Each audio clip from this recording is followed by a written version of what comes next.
오늘 본문이 엄청 길죠. 근데 읽어보니까 어떻습니까? 이 본문을 전체적으로 읽어봤을 때 좀 우리는 성경을 무조건 받아들이려고 하지 말고 한번 저는 믿음이라는 것이 이렇게 시작하면 좋겠어요. 한번 일단은 조금 이성적으로 소위 말해서 그렇게 한번 성경을 전체적으로 바라보는 눈을 먼저 가지는 것이 좋겠다 싶습니다. 왜냐하면 우리가 성령 때문에 성령으로 인하여서 말씀을 믿게 되었고 그리스도의 제자가 되었는데 이 말씀을 처음 보는, 이 상황을 처음 보는 사람이 만약에 있다면 이 부분에 대해서 어떻게 생각할까라는 관점을 가지고 성경을 보는 것이 저는 되게 중요하다고 생각을 합니다. 그래야 내 자신이 스스로 내 말씀에 대한 어떤 이해가 생기게 됩니다. 물론 성령께서 깨닫게 해주시는데 성령께서 지혜를 주시는 거죠. 그래서 말씀을 보고 생각하면서 이 상황이 과연 보통 사람이 본다면 이 유대인들의 입장에서 서기관과 바리새인과 종교 지도자들이 봤을 때의 상황, 그리고 거기에 모인 많은 이 예수님의 기적을 보았던 사람들이 보는 입장, 그리고 그 상황이 일어났다고 가정하고 내가 만약 그 자리에 있었다면 나는 어떤 입장을 취했을까라는 그런 생각에서 바라보아야지만 우리가 진짜 내가 정말 예수님을 바르게 믿고 있는가, 예수님을 누구라고 고백하고 있는가라는 것을 알 수가 있겠지요. 예. 그래서 성경을 그렇게 보는 것이 되게 중요합니다. 자, 오늘 좀 배경은 어디냐면은 성전 안에 있는 헌금함입니다. 앞입니다. 단순하게 우리 저 앞에 있는 저 헌금함을 떠올리시면 안 되고 성전 안에는 여인의 뜰, 그러니까 여자가 들어갈 수 있는 아주 헌금할 수 있는 장소니까 공적으로, 권위적으로 통제도 심하고 이렇게 모두가 볼 수 있게 헌금을 넣으면 땡그랑 소리를 내면서 그죠? 정말 헌금이 들어간대. 그래서 여인의 뜰에는 많은 사람이 정말 이제 모입니다. 어차피 성전 더 깊은 쪽으로 들어가게 되면은 남자들만 들어갈 수 있겠죠, 당연히. 그리고 제사장들, 대제사장 이렇게 이제 안으로 들어가서 이렇게 제사를 드릴 수가 있습니다. 거기에 마지막으로 가장 많은 사람이 모이는 장소, 공개적인 장소고 재정, 제도 그리고 권위의 어떤 중심 장소라고 보면 되겠습니다. 여인애들이라는 장소가 거기에 나팔 모양의 13개의 헌금함이 있습니다. 거기에는 여러 가지 항목들이 붙어 있겠죠. 여기는 재물을 사는 데서는 또 헌금, 그 다음에 이쪽에는 우리로 치면 11조 감사헌금, 무슨 헌금 이런 식으로 하듯이, 예. 구제를 위한 헌금 이렇게 쭉 있습니다. 그래서 13개의 나팔 모양의 헌금함이 있다. 그리고 여기는 완전히 오픈된 장소이고 많은 사람의 이목이 집중되는 장소이고 유대인 지도자들의 권한이 가장 강화되는 장소이기도 하다. 이렇게 보면 되겠습니다. 바로 그 자리에서 예수님께서 이제 말씀하시는 거예요. 예. 그리고 제일 뒤에 보면은 이 나이가 50도 안 됐는데 라고 표현했잖아요. 예수님 보고 지도자들이 그거를 어떻게 봐야 되느냐면은 예수님이 되게 젊으신데 약 30세부터 공생애를 시작하셨는데 쉽게 이야기하면은 우리 30대 초반이면 대업이나 선체 나이인데, 예? 너희가 딱 봤는데 한 50쯤 돼 보이는 거지. 40대 한 중반 정도로 보이는 거지. 그 정도로 예수님의 외모가 우리가 생각하는 백인 이미지는 절대 아니죠. 유대인이니까. 곱슬머리에 고정해 보니까 약간 까무잡잡한 데다가 살짝 살집이 있는 그 정도, 그러니까 나이든 뭐 아저씨의 모습이다라고 생각해도 되겠죠, 그죠? 예, 그런 모습으로 보이셨다라는 것을 추정해 볼 수가 있습니다. 그리고 이제부터 이제 단락을 나눠보면 21절부터 30절까지 이렇게 보면은 예수님 말씀하시는 것은 승천하는 것과 십자가에 대한 말씀이에요. 아직 때가 이르지 않았다 이런 거는 십자가의 때가 이르지 않았다 말씀이겠죠. 그리고 나는 위로부터 왔다라고 하고 또 왔던 곳으로 올라갔다 뭐 이런 말씀을 하시잖아요, 그죠? 예, 이 세상에 속하지 아니하였다 뭐 이렇게 말씀하시면서 계속 말씀하시는 내용이 뭡니까? 나는 하나님의 아들이다 라고 말씀하십니다. 그리고 31절부터 47절은 하나님이 보낸 예수 그리스도를 믿지 못하는 자는 악마의 자식이다. 여기 구약 성경에 히브리어로는 사탄이라고 하고요. 예, 그 신약 성경은 헬라어로는 디아블로라고 하겠죠, 그죠? 마귀다 이렇게 표현을 합니다.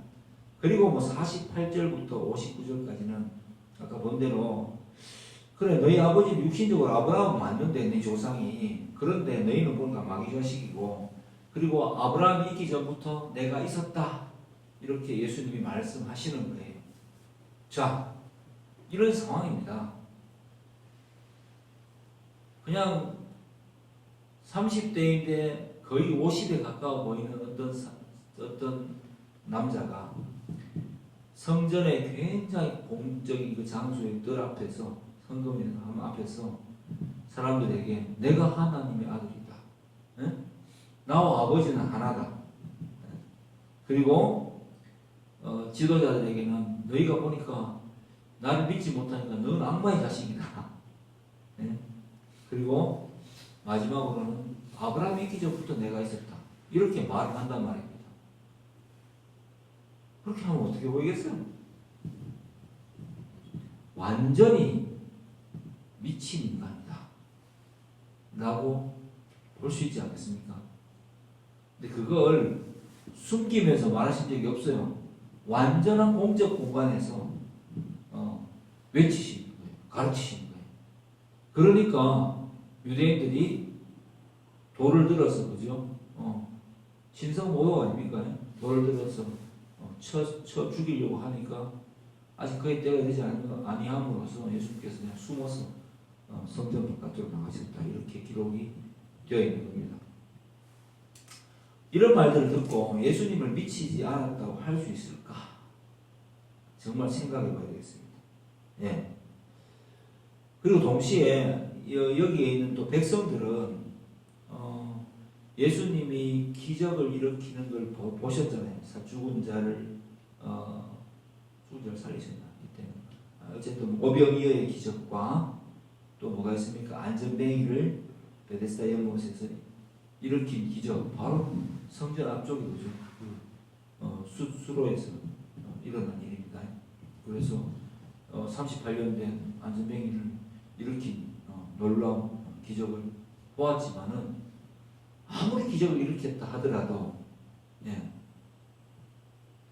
이런 이야기를 하니까 잘 받아들여지지가 않는 거죠. 미쳤다라고 생각을 하기가 십상이라는 이야기입니다.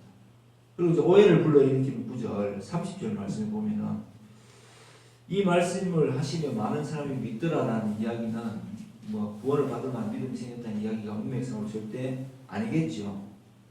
그래서 이제 31절에 보면 자기를 믿은 유대인들에게 이르시되 라고 하면서 논쟁이 또 시작되잖아요. 이 유대인들은 누굽니까? 종교 지도자들이죠. 그래서 이 믿었다는 이야기는 뭐냐면은 그럴듯한데 나름대로 주장이 설득력이 있는 것 같은데 정말 그럴 수도 있겠는가? 라고 하면서 이제 유대인들이 논쟁을 시작한다는 겁니다. 이건 믿었다는 이야기가 아니겠죠. 그래서 문맥상으로는 뭐 예수를 믿는 그리스도로 받아들이는 믿음은 아니다 이 말씀입니다. 그럴듯한데라고 봤다는 이야기입니다. 야, 생각보다 정말 그러니까 기적도 일으킨 거 아닐까? 라는 여러 가지 생각들이 들면서 꽤 그럴듯한데? 이렇게 한다는, 즉 기적을 보았지만 현실과의 어떤 괴리가 상당하다고 보여지지 않았겠습니까? 그죠? 예. 그리고 이제 이 본문이 예수님이 그들에게 돌을 맞을 뻔한 것으로 피하시는 것으로 결론을 냈습니다. 그러면 지도자들은 결국 믿은 거예요? 안 믿은 거예요? 네. 안 믿은 거죠. 네. 못 믿는 거죠. 어떤 사람들은 니고데모도 이야기했지만 좋은 생각을 가지고 있고 혹여라는 생각도 가지고 있었지만은 너무 이 말이 그 끝간데 없이 정말 한계 없이 확 올라가 버리니까 도무지 받아들이기가 어려웠을 것입니다. 이런 예수님을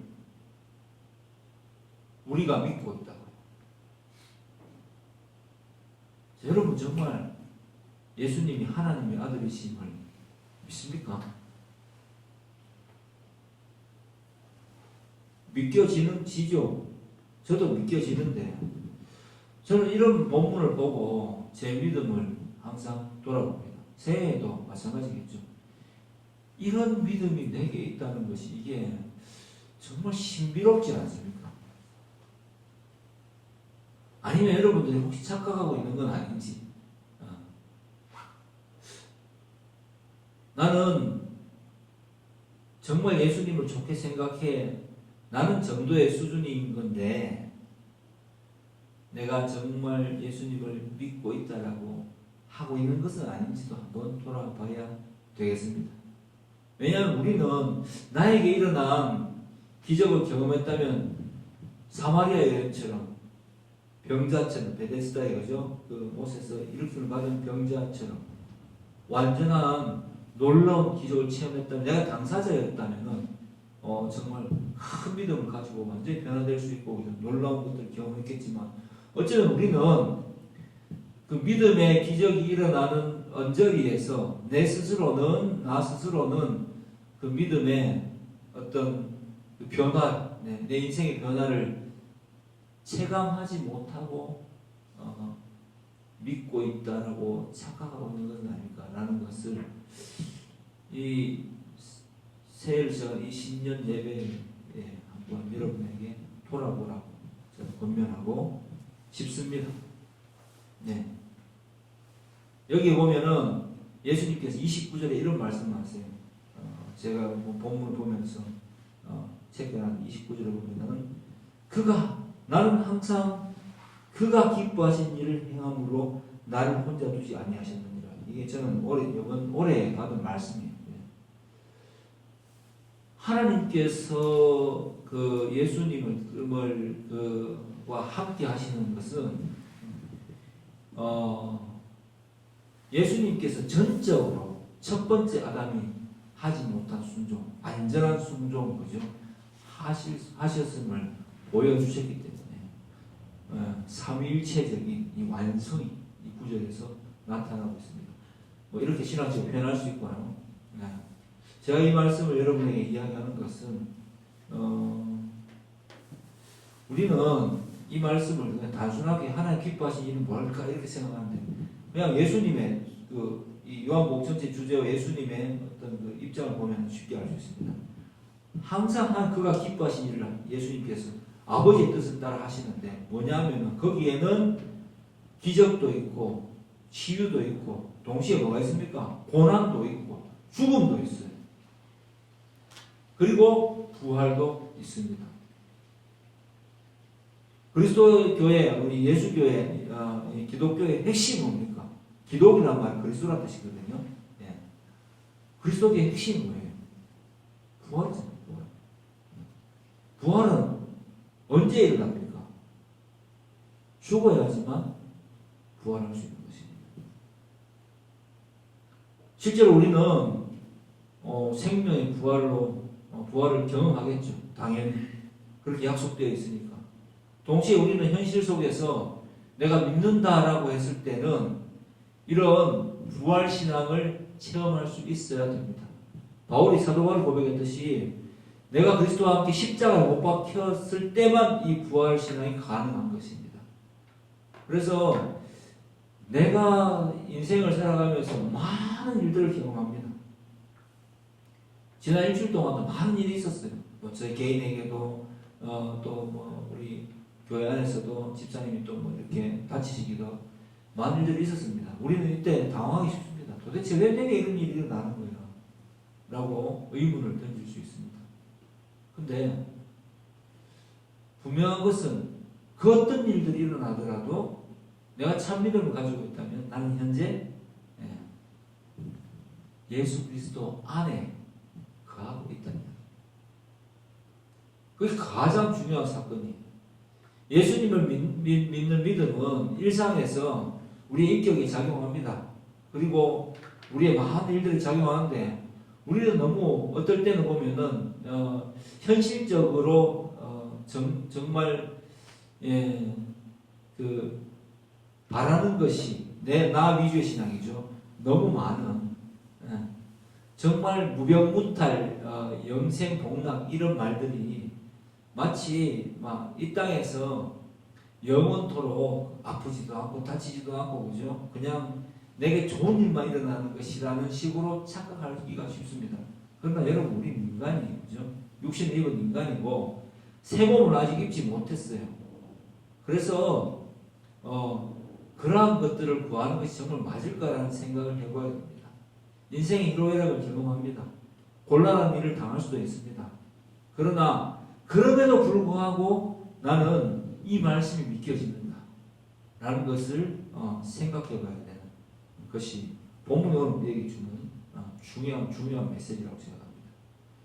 나는 항상 하나님 기뻐하신 일을 하기 때문에 하나님이 항상 나와 함께 계신다. 예수님 그렇게 말씀하셨어요. 그러면 아까도 이야기했듯이 이 항상 기뻐하시는 일을 하나님만 기뻐하시는 일 속에는 나에게는 전혀 좋지 않은 일들도 많아요. 내가 느끼기에 고난받을 일도 있고 아픈 일도 있고 그런 일들을 많이 겪는단 말입니다. 그게 너무 당연한 거예요. 그럼에도 불구하고 우리는 예수 그리스도를 정말 나의 구주이시자 하나님이라고 고백할 수 있는가 라고 나스를 질문해 봐야 됩니다. 자, 오늘 어쩌다 보니까 우리 정말 정식 멤버들만 이렇게 앉아 있는데, 이 메시지를 여러분에게 전하라고 이런 현장이 주어졌겠죠. 부분적으로는 사람들이요, 우리 요즘 교회 다니는 사람, 부분적으로는 믿을 수 있지만 받아들이는데 익숙합니다. 그런데 자기 부인을 요구하는 이 복음 앞에서는 그냥 물러나고 그런 교회들이 그런 신자들이 너무 많아요. 우리 교회가 교세가 정말 작죠. 교회 좀 작습니다. 그런데 제 동기 중에도 이제 이미 여러분 잘 아는 목사님이에요. 알죠? 그 목사님 교회도 이제 위임 받고 3년이 지났는데 젊은 분들이 거의 새로운 분들 다 떠나갔어요. 이동해 왔던 분들이 떠나고 또 자기가 오래 가르쳐 왔던 사람이 떠나가고 이런 일들이 일어나고 있습니다. 왜 그런 일들이 일어날까요? 그렇게 서로 좋았었는데. 왜냐하면 그때는 청년회 때고 그랬을 때는 뭔가 제자 된 사람의 입장에서는 자기에게 거는 기대가 크고 목사님과 함께 정말 큰 일을 할 거라는 생각을 뭔지는 모르지만 하고 있었다고 저는 보여집니다. 근데 그 목사님이 담임이 되어버리니까 자기를 제외한 그죠? 장로님들하고 많은 시간을 보내고 장로교니까 당연하겠죠. 그리고 자기는 이렇게 그냥 일은 열심히 하지만 뭐 도대체 내가 여기서 내 자아가 실현될까라는 생각을 하지 않겠습니까? 이 말이 중요하죠. 자기 부인이 아니라 자아가 실현되는 일이 너무 약하지 않은가? 여기에서 내 위치는 뭐지? 이런 생각을 하지 않겠습니까? 이건 신앙일까요? 신앙이 아닐까요? 그래서 뭐 두 말 없이 뭐 나갈 거면 조용히 나가라고 했다는데 거기 우리하고 다 인사라도 하고 갔다. 어쨌든 그런 일들이 비일비재하게 보여지고 있습니다. 신앙일까요? 자아실현이라는 이게 신앙일까요? 아니면 우리가 교회를 함께 섬기고 우리의 교회, 예수 그리스도가 주인 되는 우리 교회잖아요. 새성교회, 그죠? 예. 그러면 우리 모두가 직분을 받은 자로서 각자의 위치에서 함께 합을 이루어 나가는 한 멤버입니까? 아니면은 나는 이 교회에 뭔가 자아실현을 하기 위해서 내 가치를 증명받기 위해서 왔는데 함께 가지 못하는 손님 같은 존재입니까?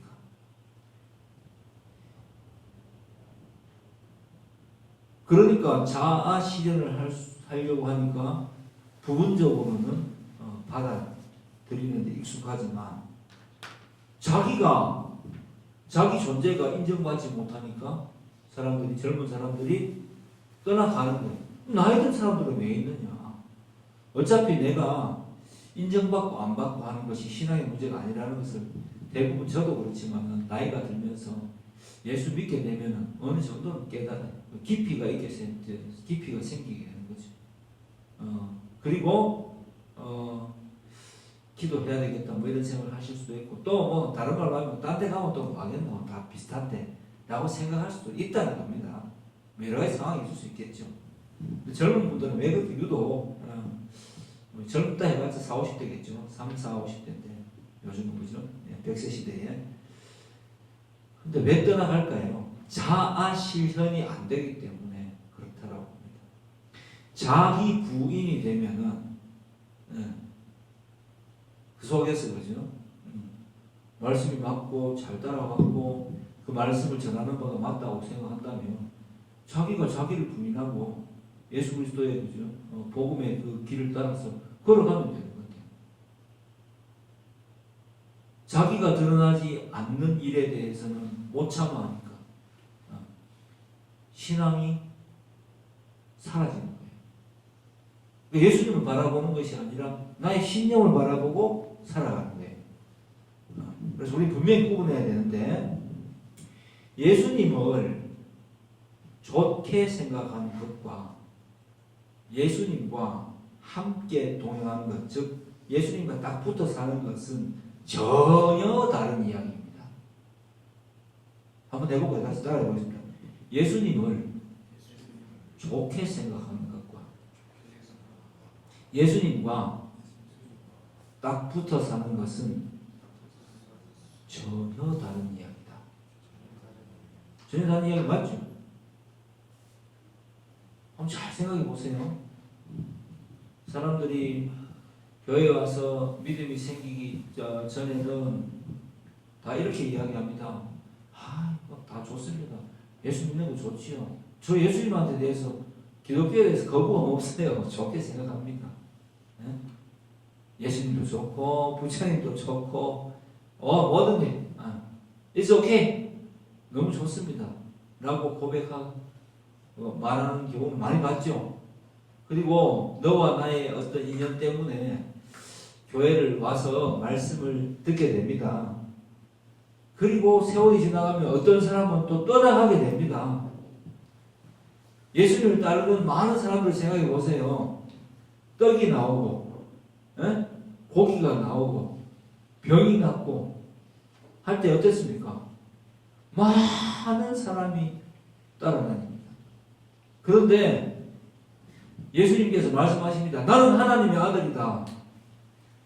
내가 바로 구주 예수, 구주 그리스도다. 너희를 죄에서 구원할 자이다. 나는 하늘에서 온 자다. 라고 하니까 그를 따르던 많은 제자들도 다시는 그와 함께 다니지 아니하시더라. 라고 딱 성경에 기록이 되어 있습니다. 우리는 어떤 믿음이에요? 예수님을 따르면서 떡고물이 떨어져서 떡고물이 잘 기억이 잘 모르겠죠. 떡을 하면 고물 떨어집니다. 어쨌든 간에 먹는 거 생기고 입는 거 생기고 잘 살 수 있고 이런 부분 때문에 믿음이 생겨서 좋아지는데 라고 하면서 내 소원을 성취하기 위해서 열심히 교회를 가는 사람들이 많습니다. 그들은 사실 교회가 아니라고 어디 가도 열심을 내면서 살아갈 수 있는 사람인 것 같아요. 근데 교회를 왔어요. 근데 왜 떠나갈까요? 왜 우리는 여기에 또 이렇게 남아있을까요? 가족이 안 돼도 불구하고 그죠? 이렇게 있기도 하잖아요. 예. 왜 그럴까요? 그것은 예수님과 내가 딱 붙어 살아가야 되겠다고 고백하는 순간 내가 중요한 것이 아니라 예수님이 기뻐하시는 것, 하나님 기뻐하시는 일이 무엇일까를 생각하는 사람으로 변하기 때문입니다. 여러분 제가 이야기했죠. 목사는 말씀을 가르치는 교사로서 직분이 중요하다면 그럼 여러분들은 뭐가 중요하겠습니까? 제가 왜 여러분들하고 함께 성경을 교독하고 자꾸 천천히 읽고 여기에 대해서 성경 말씀 제가 설교할 때 보면 다른 목사님들처럼 기승전결 딱 잡아서 설교하는 것이 아니라 여기 자꾸 의문을 던질 거예요. 여러분들 스스로가 말씀을 정말 좀 제대로 대하고 적어도 오늘 이 주간에 했던 설교 말씀을 한 번 더 읽어보고 묵상해보는 그런 개인적인 고민의 시간이 꼭 필요하다고 생각하기 때문에 그게 바로 기도입니다. 제 설교도 여러분에게 선포한 이 설교도 항상 그 고민 속에서 의문을 찾고 그 의문에 대한 해결책을 기도하면서 성령 안에서 말씀으로 다시 받고 하면서 일어나는 일련의 이 과정들을 요약해서 설교하는 것이기 때문입니다. 그래서 결국 저는 이런 결론을 내렸어요. 뻔한 결론 같지만 이렇게까지 듣고 나서 잘 생각해 보세요. 그래서 제가 이렇게 생각했어요. 그래서 예수님을 믿는 것은 성령의 능력으로만 가능하다. 내 인생에 고난이 주어져도 내가 놀라는 일을 당해도 내 마음이 굉장히 이 교회를 섬기면서 불안해도 아까 여러분들에게 참 할 일 이야기했는데 맥락이 없다. 여러분들은 앉아서 말씀 열심히 집중해서 듣는 것이 여러분들의 뭡니까? 해야 할 일입니다. 설교 듣고 찬양하고 이거 굉장히 중요한 신자의 해야 할 사명입니다. 되게 중요한 거예요. 졸지 않고 집중해서 듣고 함께 아멘하면서 듣고 그렇게 하는 게 굉장히 중요합니다. 자, 그럼 한번 아멘 해봅시다. 아멘. 진실로가 아멘. 그래서 예수님을 믿는 것은 우리가 아멘 할 수 있는 것, 그리고 완전히 오늘 이 선포된 말씀을 받아들일 수 있는 것은 내가 예수님과 이상하게 보이는 믿음을 그죠? 좋게만 한 것을 넘어가서 예수님이 말하는 이 말씀을 이 여기에 등장한 12제자들처럼 예수님이 하나님의 아들입니다. 베드로 같은 경우는 그렇잖아요. 너희도 가르쳤느냐 하니까 주여 영생의 말씀 주께 있어오니 내가 누구로 보합니까? 주는 그리스도시요 살아계신 하나님의 아들이십니다. 라는 그 고백이 나에게도 흘러나온다면 우리는 이미 성령의 능력을 받은 것입니다. 그리고 제자가 된 것입니다. 예수 안에 거하는 것이죠. 그러면 우리는 어떻게 살아야 되겠습니까? 예수님과 딱 붙어 살아야 됩니다. 예수님과 딱 붙어 산다는 것은 항상 말씀을 최우선시하는 것입니다. 나의 가치관이 말씀에 위배되지 않는가를 계속해서 검증해 나가는 삶을 살아가는 것이 결국 예수를 올바르게 믿는 것입니다. 그게 믿음의 삶이에요. 고난의 순간에도 부인하지 마십시오. 부인할 수 없어야 되고요. 힘든 순간에도 믿음이 사라지지 않아야 됩니다. 그렇지. 주님은 내보다 더한 고난도 받으셨는데, 예? 그럼에도 불구하고 우리 마음 소망이 생겨서 그럼에도 불구하고 죽기까지 순종하셔서 결국은 부활하셔서 승리하셨지 않느냐. 나에게도 이러한 삶이 반드시 주어지는구나 라고 믿고 어떠한 상황도 받아들일 수 있고 견뎌내면서 넘어갈 수 있어야 되는 것입니다. 그게 바로 우리 믿음의 실체여야 됩니다. 사랑하는 성도 여러분, 오늘 이 본문의 상황 속에서 예수님을 보고 이 본문의 상황 속에서 마귀의 자식은 누구라 했습니까? 잘 먹고 잘 기적을 보고 잘 따라다니다가 결정적인 순간에 예수님이 하나님의 아들이시다, 내 삶의 모든 것이다라고 말했을 때 부인해버리는, 돌아서버리는, 회피해버리는, 지금까지 좋게 생각했는데 이것까지는 아니다라고 하는 사람들은 뭐라고 했습니까? 너희는 너희 아비 마귀에게서 났으니 라고 합니다. 그게 바로 마귀의 자식들. 그리스도의 자식은, 하나님의 자녀들은 어떤 거예요? 우리가 늘 고백하잖아요. 나는 하나님께 지음받은 존재입니다. 나는 하나님의 자녀입니다. 나는 이웃사랑을 실천하는 성도입니다. 예수 그리스도 안에서 내가 죽든지 살든지 사도 바울 고백처럼 주의 영광을 위해서 매 순간을 살아내는 것. 내 현실의 무게감이 너무 크다 하더라도 압박이 크죠. 요즘 같은 세상에 살아가는 거 더 힘듭니다. 경제적으로 어려웠을 때는 다 함께 모여서 그저 기도만 하고 말씀만 보고 찬양만 부르고 눈물이 나고 할렐루야를 했었는데 너무 먹고 살만하고 배부르니까 온갖 생각들을 다 하고 온갖 정보들이 난무하니까 그 속에서 진리가 무엇인지에 대해서 고민하지 않고 내가 원하는 것을 자꾸만 취하는 방식으로 내 귀에 듣기 좋은 것들을 진리라고 믿는 방식으로 변화되다 보니까 그걸 트렌드의 변화라고 해야 됩니까? 그렇게 종교 트렌드의 변화라고 봐야 되나? 하다 보니까 기독교가 점점 더 감소되고 보편적인 행복을 외치는 종교들이 날로 흥왕해 가고 있는 시대에 우리가 살고 있습니다. 그러나 여러분 그것은 참된 믿음이 아니다라고 오늘 본문이 분명히 이야기합니다. 고난 중에서도 예수 그리스도를 믿는 사람들, 예수님과 딱 붙어 지내는 사람들은 고난 받을 줄도 알아야 됩니다. 인생에 고난이 없는 인생이 어디 있겠어요. 그런데 이 고난을 넘어가는 방식이 달라야 된다는 거죠. 예수님으로 인해서 기쁜 거예요. 그럴 수 있다.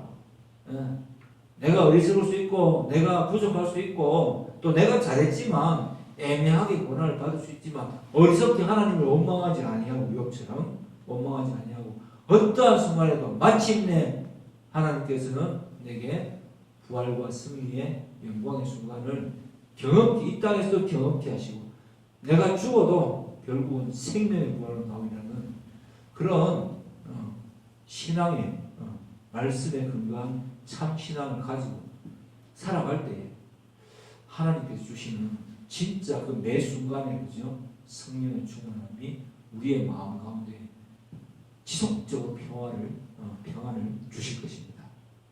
저는 그런 평안을 누리고 살아가는 2026년이 되기를 각 성도들에게 그런 하나님의 평안이 깊게 자리 잡는 어떠한 순간에도 주님의 그 말씀에 인도하심 때문에 내 마음속에 평안을 누릴 수 있는 우리 새성교의 모든 성도 되시기를 주의 이름으로 축복합니다. 기도하겠습니다. 하나님